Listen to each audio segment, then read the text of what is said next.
it's a bit like the NHS. You could spend the entire GDP on education and still you could say, well, actually, we could do with more here. Well, actually, she hasn't sat down and talked to us about that. So it is her job to go to the Treasury and say that education is the most important element of government for her. You know, this isn't a game that we're playing versus the NHS. But GDP investment in education is some of the lowest in the OECD countries for education. And if they want recovery, if they want children and young people to succeed and move on to the next stage of education, and they want them then to go on to university or into work, they need to invest in education. Rishi Sunak talks about high skills, high tech. He talks about, Silicon Valley.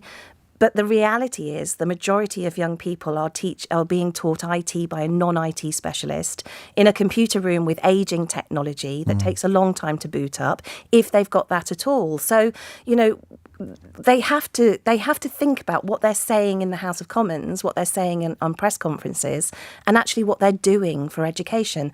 And it is her job. So I would expect her to be able to go into and negotiate with the Treasury about what her long-term plan is for the workforce in education. Well, she may be doing that, and they're saying, sorry, coffers are empty. Well, then she needs to try harder. That's the problem, isn't it? Yeah.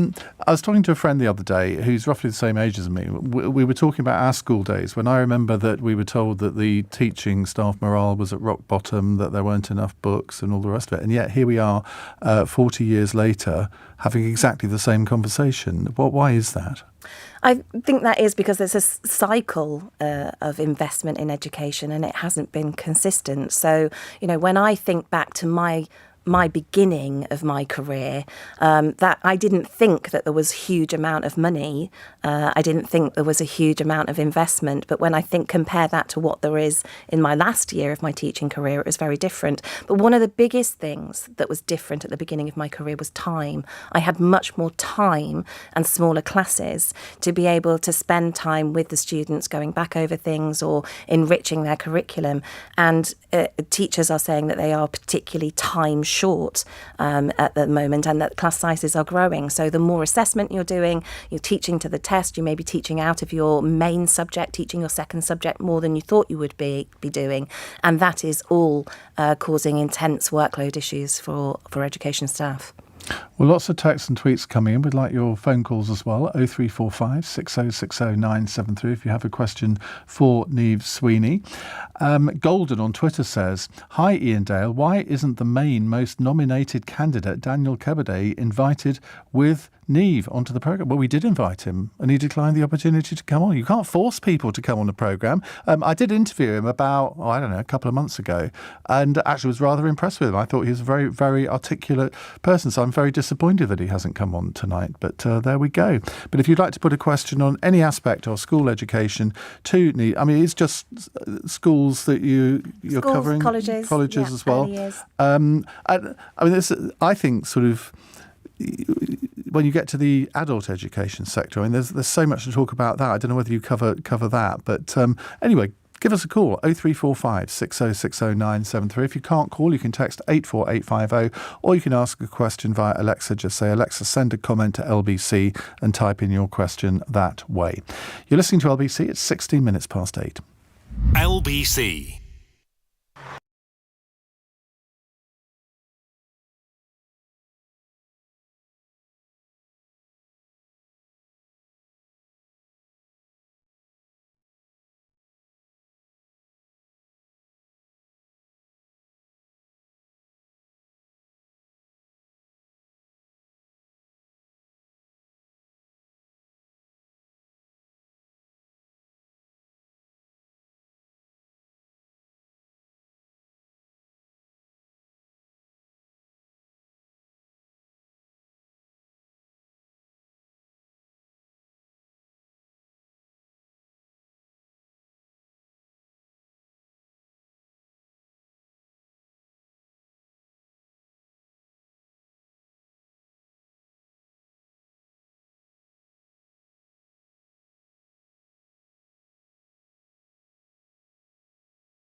LBC, 0345 6060 973 if you'd like to phone in and ask Niamh Sweeney, Deputy General Secretary of the National Education Union, a question. When did you last teach? I finished teaching in January last year, so just over a year. So you don't kind of need to get back and keep in. I was going to say, how often do you go into schools? I go into schools quite regularly, and I went back to my old college and I taught a lesson recently. I felt really proud that, I hadn't lost my touch, and then, of course, the lesson ended and my colleague had to go off and teach 4 more, and I was quite relieved. But, it absolutely... Do you miss it? I do miss it. I miss the teaching. I miss the interaction with the students. I miss the subject. I missed, researching things. And what did you teach? I taught a mixture of health and social care and criminology post-16. So, there were fascinating current affairs. Those are actual subjects at A-level now, are they? BTEC and applied general courses. Absolutely brilliant. Children, young people, knowing that they want to go on and work in social care, in healthcare, midwifery, social work, justice system, and really focused. And, excellent current affairs. You could plan a lesson, but then something would happen on the news, and the student would come into you and say, what about this? And you'd change direction, and they were always really dynamic. But I don't miss the bureaucracy, and it was really, really tough work, Absolutely, my hat goes off to primary school teachers. I don't know how they do it. See, Gillian Keegan's going to come and do a phone-in soon. I did one with her before, when she was Apprentices Minister, and I did the first interview with her when she became Secretary of State. And she does, the one thing she can do is communicate, because I remember people on text and tweets saying, oh my God, a minister that can actually speak human. And I think if I was going to say to her to do one thing, forget the pay stuff, but if she could reduce the bureaucracy and the workload, I mean, that to me would be almost worth the sort of 4% pay rise. Well, I know you're looking very sceptical at that, but do you know what I mean? Because over the years, the Department of Education just spew out circular after circular after circular, and I'm sure it's not just head teachers, but sort of deputy heads, assistant heads. I mean, they spend half their time on those. So, it is two-pronged. There is absolutely a pay issue, and we need to look at pay restoration. The profession is not attractive enough to new graduates. The graduate recruitment market has improved since COVID, so not enough graduates are choosing to go into teaching. The government has missed its own recruitment targets in all subjects but 4 Is the Teach First scheme still going? The Teach First scheme that's been quite successful, hasn't it? It is successful, but what we find, particularly with Teach First, but across all entries into teaching, is that they stay for 2 or 3 years and then they leave. Now, that's great, but we actually need people to stay longer. But some of them do stay, don't they? I don't know what percentage. Well, I think 1 in 4 teachers leaves within 8 years. A huge amount, nearly 10% of teachers who trained in 2020 had left by the following November 2021. Now, that impacts on the relationship that you have with children and young people, because they've got teachers changing all the time, but it also impacts on the workload of the mentors, of the long-term staff that are there. Because if I worked in a school where there was a 25% turnover of staff each year, and that is really difficult. You're constantly replanning and changing and doing, trying to make up for the fact that you've got a new colleague and showing them the ropes. And you need people that have been there for a long period of time to be able to work with new teachers, to tell them which bits of workload they could leave and which do need to be done. But if Gillian Keegan is serious about negotiating, there's the pay issue, but I have a whole list of things that she could do about workload. We teach have the most contact hours in OECD countries. Reduce the number of hours that teachers teach and give them more planning and preparation time. Reduce class sizes so that they're having less marking to do, less assessment to do. And then also ensure that you've got funding for schools so that they can employ teachers, support staff. Support staff pay is really, you can't get support staff, particularly support staff for children with EHCP plans, to make sure that the children are getting the education that they are entitled to and that they deserve. We need to make sure that things we could do about removing the bureaucracy about league tables, about grading of Ofsted, not take away accountability completely, but stop things like central data drops, stop sending out a circular to schools every Friday that without changes, about what's new. Make sure that you're investing in the school buildings. There are all sorts of things that they can do. Increase pay portability so that when a teacher moves around the country, they don't have to take a wage drop, and ensure that our supply staff are paid appropriately. Okay. Let's go to your questions. Nick is in Bromley. Hello, Nick. Nick, hello. You last spoke about supply teachers. I'm a supply teacher who works for a pupil referral unit in Croydon. I completely and utterly support the strikes. I stopped full-time teaching 8 years ago, first of all because I thought I was going to have a nervous breakdown with all the hours and the workload, and secondly, I wanted to see my own children grow up. So I took supply so I could work basically 4 days a week. Now, lots and lots of supply teachers support the strike action. However, we are getting paid less than we were 10 years ago. You spoke on Sheila Fogarty a couple of weeks ago about AWR and how we can increase our pay. When a teacher strikes, full-time teacher strikes, they lose 1/365th of their salary. We lose a whole day's pay, which is quite a lot more. So many teachers are wondering, do we go into school on a strike day because we're going to lose so much? Secondly, many supply teachers are losing out on work because cover supervisors are brought in, or HLTAs, higher level teaching assistants. Now, when I first joined the union 23 years ago, one of the slogans was a qualified teacher in every class. What's happened to that? My third point. How many have you got, Nick? Sorry, this is the final one. I've been on an AWR claim that I've had. Sorry, what's AWR? It's average worker claim. Okay.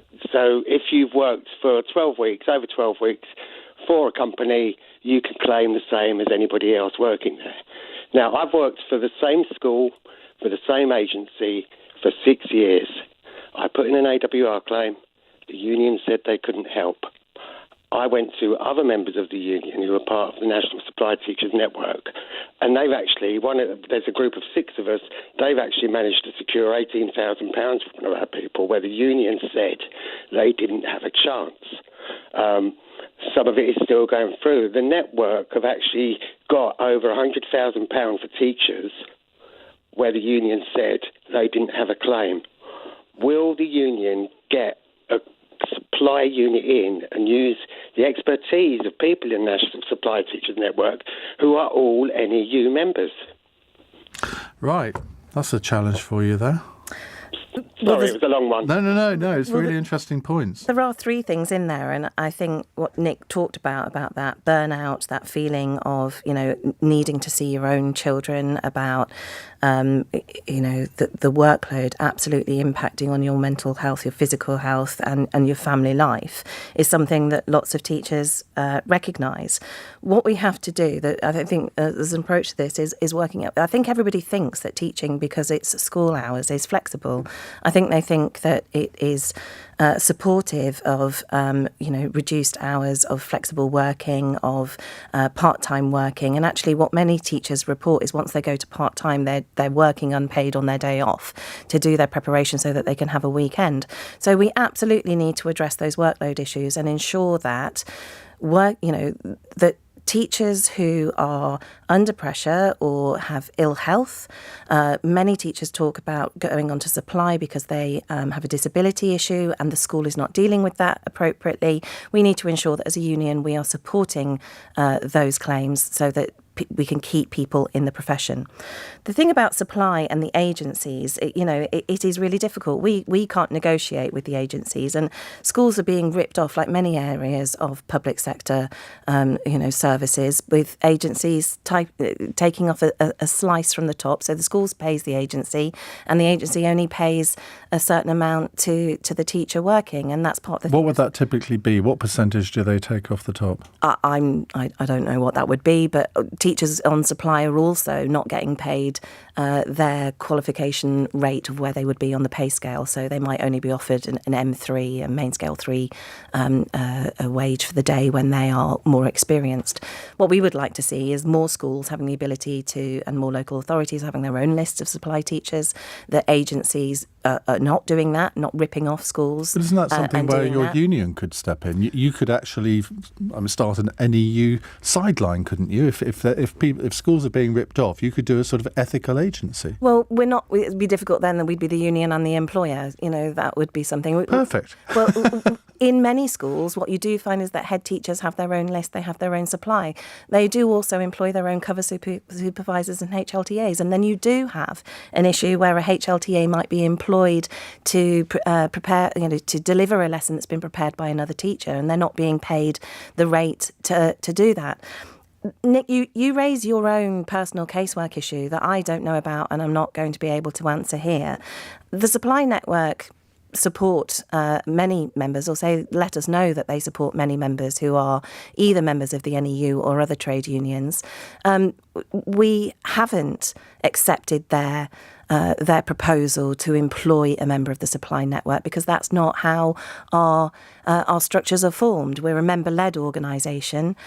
We have a structure of staff and we deploy our resources in a way that the National Executive have accountability to oversee.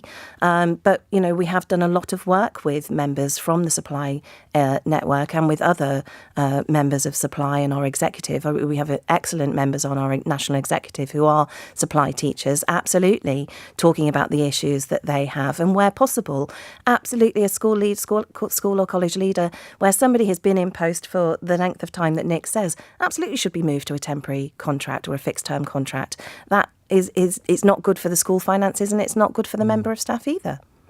Right, we'll come to more of your calls. Nick, thank you for that in just a moment. But first, it's news time on LBC. It's 8:30. Here's Daryl Jackson. The Home Secretary has asked for answers from Lancashire Police over why they gave out intimate details about Nicola Bulley's life. The force has now referred itself to the police watchdog over contact they had with the mum of two before her disappearance. Nurses in England are escalating their strike action in March by walking out for 48 hours along with A&E staff. Meanwhile, the RMT unions announced a series of dates next month. And the family of Bruce Willis has confirmed the actor has been diagnosed with dementia. His ex-wife, Demi Moore, last year. LBC weather: rain over northern areas tonight, cloudy further south with some light rain in the west and a low of 4 degrees. This is LBC.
Sweeney with me, Deputy General Secretary of the National Education Union. She's running to be its next General Secretary. Gail, on a text, says, please could you explain what is meant by a membership-led union? So our union, we have a staff who do the day-to-day running and make sure that things are printed and sent out to members, that sort of stuff. But a member-led union is it's our members that can put decisions about what our policy should be. So every year we have an annual conference. Members through their districts, which are their geographical areas where they live and work, get together. They put motions towards a 4-day conference that's going to be in Harrogate this year, that each district can send, depending on their size, can send a number of delegates to that conference, and we debate the motions, and each year the policy direction of the union is decided. How has the conference changed over the years? Because I can remember sort of in the old days, you looked at the NUT conference over Easter and you looked at some of the people speaking and think, I wouldn't want my children being taught by that person. Well, yeah, the conference has changed over the years. I mean, and I was fortunate enough to go to both legacy union conferences, and they were both different and yet similar, talking about the same issues. I don't think, why would a teacher want to go in their holidays to go and talk with other teachers about education matters? It's because they're passionate about it, but they're also off duty. So they might not look the way that they would look when they're in the classroom, and they're a little bit more relaxed about how they talk, but they're absolutely passionate about the education system that they work in, and they need it to be better, and they want it to be better for the children. So we discuss a whole range of things about the education system, about assessment, about Ofsted, but also other issues that impact on the union. The governance of the union then is also member-led, so that is members of the union who stand for election to be part of our executive, the governing body, and they hold the members of staff, the Deputy General Secretary, the senior leadership team and the General Secretaries to account to ensure that we are implementing the plan and the strategies that members decide on. Okay. 0345 6060973 if you'd like to put a question to Niamh. Tom in Sevenoaks has texted, can you ask Niamh what she thinks of home education? That's something we cover a lot on this programme. We've done quite a lot of phone-ins on it. And I always start from the premise that it's a terrible thing and that people should send their kids to school. And then by the end of it, I'm sort of half convinced that actually it's not as bad as I thought. I think it's an individual choice, and what we do need to do is ensure that there is adequate support and monitoring, that we know where children are. I think it's really important that we know where children are, and if there's an active choice that parents or groups of parents have made that decision for whatever reason. Now, many parents make that decision about their children because they have special educational need and disability, and there aren't the school places. Now, I think are parents being forced into doing that? Is that because of lack of investment? We should be making sure that we've got an appropriate school place for every child. I think we need to ensure that we've got adequate support for children and their parents, so that they're covering a wide and varied curriculum. But I know people who have done it, and I've taught young people who have come to sixth form college who have been self-educated or home educated previously, and they are very different to their classmates. They have much more freedom. They aren't as test exhausted, but I think we have to make sure that they are getting there is a system to ensure that they are getting a well-rounded education that is appropriate to them. I think there are other things that school give. There is the social aspect, there is the extracurricular aspect, and I don't think it's something that I would do myself, but I appreciate that if parents make that decision because it is right for their child, and not because there isn't a school place available for them, then we should respect that choice. Well, let's hear from Lisa in Faversham. Hi, Lisa. Hi, Ian. Hi, Niamh. Hello. What would you like to ask? So, I'm a teacher and I'm also a parent, as obviously many teachers are. I went on strike a couple of weeks ago, and I fully intend to go on strike again in a couple of weeks unless the issue is resolved. For me, as a parent and as a teacher second, the most important part of our claim, I suppose, is the fully funded bit. And I think it's the aspect that the media generally passes over. We are striking for a pay increase. I'm in a very lucky position in that the pay increase won't make much of an impact to me. But what is really important, and I see this from a parent's point of view, is that those pay rises need to be fully funded. Certainly my son's school and my own school are absolutely desperate for funds. I have to buy all sorts of equipment for my own classroom, and I'm aware that my son's teacher and TAs and so on do the same. Any pay rises that are awarded cannot come from existing budgets. It's indescribable, really, how strongly I feel about that. And so for me, the most important part is that fully funded. And just as a side note, I fully intend to leave teaching. I've been teaching for 23 years now, and I fully intend to leave teaching within the next 6 months. I've got a side hustle on the go at the moment, and I'll come back to that in a second, which will turn into a full-time job. I forgot what I was going to say. Yes, I'm just intrigued by this side hustle. I want one of those. It's some writing. It's educational writing. But from my point of view, in the last few years, the only way that I've been able to carry on teaching in the classroom is to combine teaching with being a national tutoring programme tutor. So effectively I do 40% national tutoring programme, 60% classroom teaching. It is the only way that I can manage the workload mentally and physically. Otherwise it's impossible. And I'm a long time teacher. I've been teaching for a long period of time. And if I'm finding it difficult, goodness only knows how younger teachers new into the profession are feeling. Do you have a question, Lisa? Because that's all really, really interesting. But do you have a question? Yes, apologies. So my question really is, how do you intend to bridge this gap, really, between what teachers think and what teachers want and what parents want? Because there seems to be a disconnect. Many of the parents I've spoken to fully support us, but don't fully understand that link between the two. No, absolutely. And I think that is our job as teachers and trade unionists, and why I'm on shows like this and why we'll talk about that. You're absolutely right that it is about a fully funded pay increase. The last offer was unfunded. Now, that means it has to come out of existing budgets. Now, schools were 90% of schools before that pay offer was given were already making cuts. And you've spoken about school teachers and support staff. I know that we did a survey a few years ago where teachers and support staff were saying that they were spending at least £700 and £1,000 in their own money each year to buy supplies for their own school. And I think parents recognise that. So parents see that equipment isn't being replaced. They see that school buildings aren't being replaced. They see that when a TA leaves, that the classroom support worker isn't replaced. That there is being a narrowing of the curriculum, because if your DT teacher leaves, you might not be able to recruit a new one.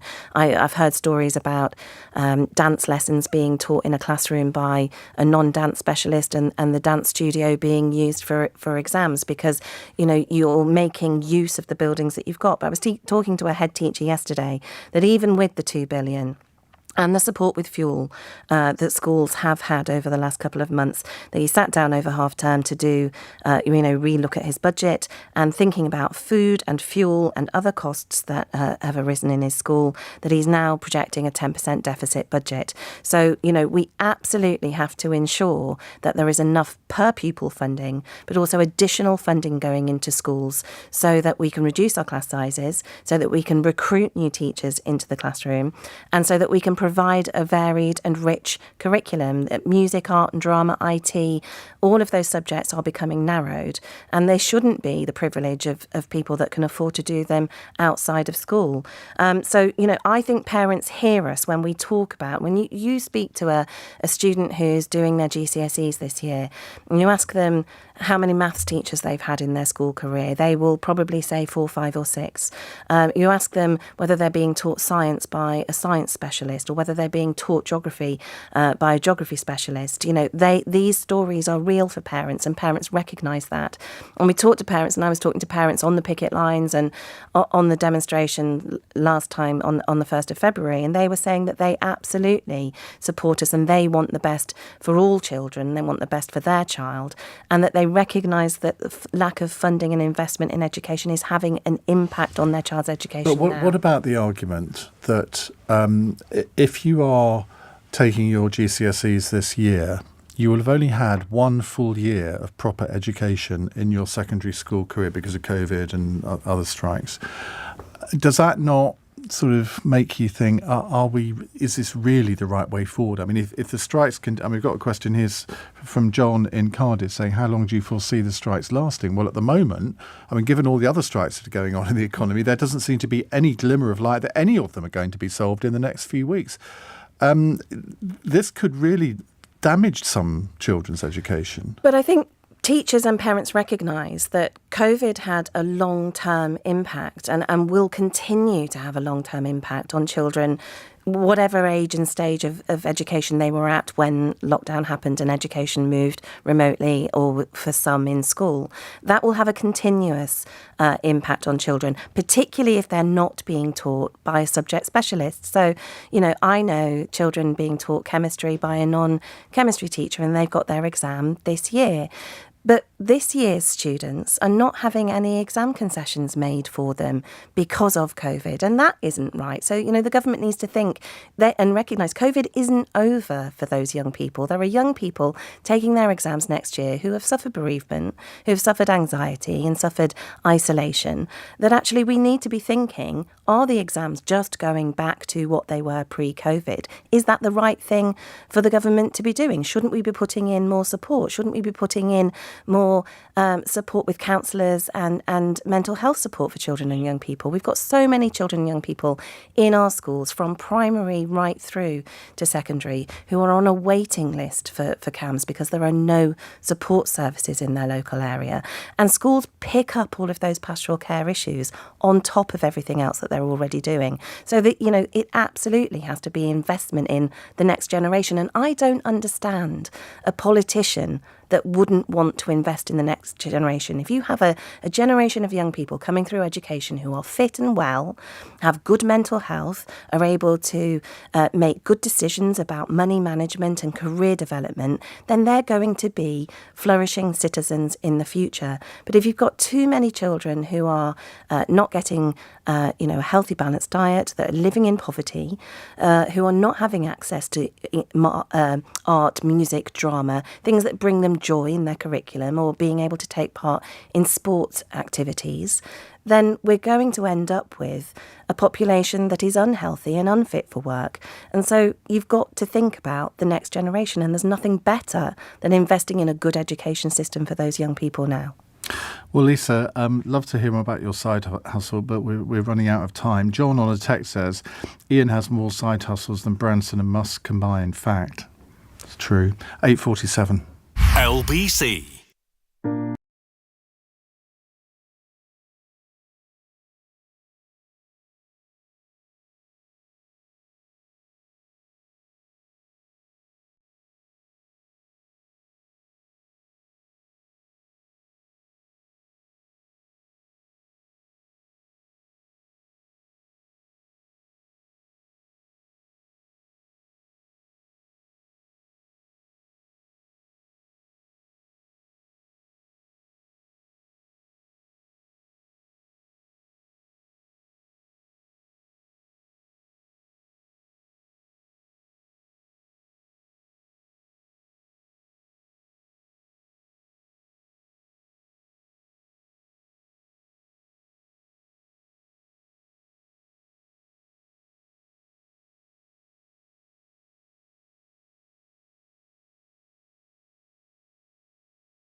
9 on LBC, we have Niamh Sweeney with us, Deputy General Secretary of the National Education Union. She wants to be its next General Secretary. When do we know who wins? The election closes on the 31st of March. All right. Get your votes in now. That's the only bit of campaigning we're allowing. Right, let's go to Colin in Kilmarnock. Hello, Colin. Hi, good evening, Ian. Hi. I've just heard your guest talk about teaching children to dance. Children don't go to school to learn to dance. Children go to school to learn maths, arithmetic, English, geography, history. Dancing is not what you teach children to do at school. I've never heard so much nonsense in my life. Did you not do any dance? I remember doing country dancing at primary school. I hated every minute of it. When it got to Christmas time, we'd go in the hall, the teachers do Highland dancing for a couple of days. Children don't go to school to learn to dance. I mean, what that woman said is ridiculous. When I went to school, Hang on, Ian, that woman has a name, and her name is Niamh. Niamh. When I went to school, we got given a couple of jotters, a pencil, a pen, a ruler, this and that. We didn't have these smart tellies which actually tell teachers what to do and this and that. We had one TV in the school and we'd book it in and we'd go and watch something on it's BBC 2023. It's not 1943. So, Ian, what do we do then? You move with the times, Colin, that's what you do. No, we don't. What we have to do then is we all have to pay 60% tax on our wages. Same as the ambulances, policemen, fire brigade, everything's gone up in price. Hospitals, all equipment's gone up, so we all have to pay 60-70% tax. Teachers got it easy. My ex-missus was a teacher. She didn't work all night and all through holidays. I don't know where these teachers are coming from. Your ex-missus, yeah, that kind of... Ian, Okay. She used to hand me a lot of jotters on a Sunday night and said, do the maths for the 7-year-olds. And I'd like say 7 plus 2 is 9, tick it because they got it right. If they got it wrong, I'd put an X. Right. Teachers get great money and they should be appreciative of what they get. I'm sensing steam coming out of Niamh's ears at the moment. Would you like to respond to Colin? I mean, yes. Absolutely. There are traditional subjects, English, maths, numeracy. You would expect children to be able to come out of school having a good grounding of all of those things. But if we narrow the curriculum too much and fixate on one subject at the jeopardy of others, we're limiting children's opportunity to have enjoyment and curiosity about experiment. We've got a very narrow curriculum in England where we fixate on testing in English, maths and science, but we don't necessarily test the things that children need to use going on to the next stage of their education or in work. And I really dispute the fact that someone would say that dance isn't important or art isn't important or history isn't important, that all of those subjects bring in huge amount of money to our economy. Theatre, music, drama, technology, media are all subjects that are relevant for children to be learning about. And it might be, that they are cross-curricular. So in music, you learn a lot about maths and rhythm and thinking about time. And it is absolutely important that children learn about different subjects through different medium. So, I dispute that. I think there's got to be some joy. Sometimes sitting in a classroom is hard. You've got to get through. You've just got to learn something. You've got to learn it off by heart. But you also have to think about the experience that children and young people are having, and that you might learn through history about mathematics or about English, about writing, about creativity, and how problems are solved. If we fixate on testing and teaching children information so that they can pass a test, they then go out into the workplace and might not understand how society works or how democracy works. And those are really important things for children and young people to be able to experience during their school time. Colin, thank you very much for that. Simon is sitting in a car park on the M1. He says, just started listening to tonight's show, Ian, from the M1. Who is your guest? She's excellent and should be given her own show. Well, that would be a departure, wouldn't it? It would. It would be very nice. You never know, stranger things have happened.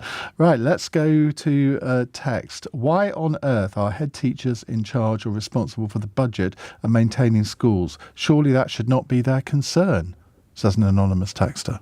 Well, I mean, schools are small businesses and, they have a huge responsibility in budget, the buildings, and we're seeing that since the demise of the local authority, since the government changed how schools are run, that most schools now have a business manager, or if they're small, then the head teacher absolutely has responsibility and the chair of governors oversees that. They employ a huge, numbers of people. They need to buy different services and they oversee the budget of that school. It's a thankless task, and I think head teachers would much rather be out of their offices talking to their school communities and being with children and young people and being able to teach. And I really welcome head teachers that are able to do that. I think it's really important that they stay out as part of their school community, but they are bogged down by bureaucracy, by paperwork, by proving that they're doing different things in different ways, however Ofsted wants it to be done that day, and that is the role. And I think unless the government puts in additional support for them, we will see very many more of them leaving the profession. Do you think head teachers get enough training? Because I can imagine going from head of geography to being head teacher in a large school must be quite a challenge. Well, I think there is a progression and there are qualifications that head teachers need to do. But, we would see teachers, particularly in a primary school, being an assistant head teacher or a deputy head teacher and then moving on to take a head teacher responsibility. It's a huge responsibility. Not only do you have the financial element, the HR element, the responsible for the curriculum and how it is taught, but you also have safeguarding responsibilities as well. It is a huge responsibility. Is there a recruitment problem for head teachers in that we know that there are recruitment problems in subject areas, but are enough people applying? Because what you don't want to do is like a job comes up and you only got 2 applicants. Well, I think what some schools are seeing for classroom teachers, support staff and for school leaders is a job is advertised and you're getting no applicants. That is the reality across the country.